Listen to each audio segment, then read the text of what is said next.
tunaye mheshimiwa mbunge ambaye leo hii kwa sasa nadhani wapo kwenye taratibu ya kuendelea na kipindi kingine. Naomba tumpigie makofi mengi sana mheshimiwa mbunge wetu. Mbunge we!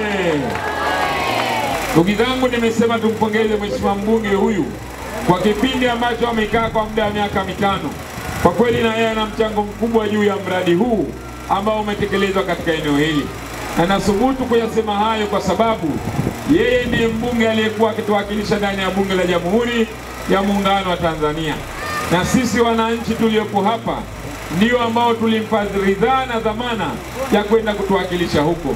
Mimi nataka niwaambie miongoni mwa wabunge ambao walikuwa wakifanya kazi nzuri ndani ya bunge na huyu mama yetu na yeye akiwemo, mpigieni makofi mengi sana.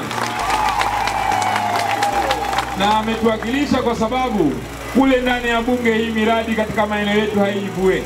Licha ya kwamba Mheshimiwa Rais ameshaelekeza miradi hii tekelezwe, lakini hawa wabunge ndio wenye jukumu la kusimamia.